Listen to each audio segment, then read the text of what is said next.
তোরা কই নিবে রে, কই যাবি রে, জীবনে নিতার বেডের ভিতরে? হ্যাঁ, দলের ভিতরে কি নৌকা যাইবো?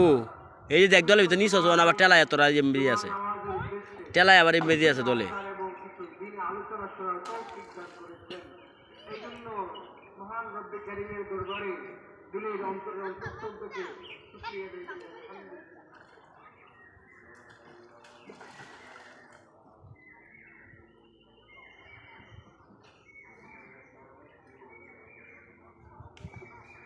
আজকে পবিত্র জুমার দিন মুসলমানদের জন্য সাপ্তাহিক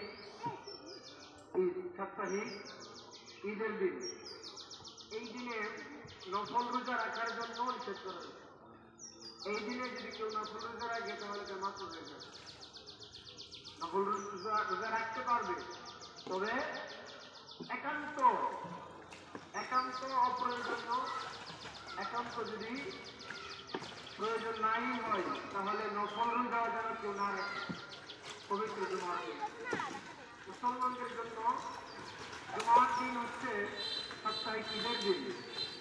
এই দিনে মানুষ ইবাদত করবে, এই দিনে মানুষ একটু ফ্রি হবে, অন্যান্য কাজ থেকে ফারেক হয়ে ছুটির দিনের মতোই আজকে জুমার দিন ছুটির দিন। সকল কাজ থেকে ফারেক হয়ে আল্লাহ তাআলার দরবারে পুরা সপ্তাহে তো ব্যস্ত থাকে। এই জন্য সপ্তাহে একটা দিন আল্লাহ তাআলা নির্ধারণ আয় পর এই নামা যায় গোসল করাম গা। ঈদের দিন, এবং এই জুমাকে কেন্দ্র করে মুসলমানরা কিছু বিশেষ ইবাদতে মশগুল। এই পবিত্র জুমার দিন কেন প্রধান? হযরত আদম আলাইহিস সালাতু ওয়াস সালামকে আল্লাহ তাআলা এই দিনেই সৃষ্টি করেছিলেন। সুবহানাল্লাহ। আমাদের বাবা হযরত আদম আলাইহিস সালাতু ওয়াস সালামকে আল্লাহ তাআলা এই দিনেই সৃষ্টি করেছেন, এবং আল্লাহ তাআলা এই দিনেই ওনাকে জান্নাতে প্রবেশ করেছেন। সুবহানাল্লাহ।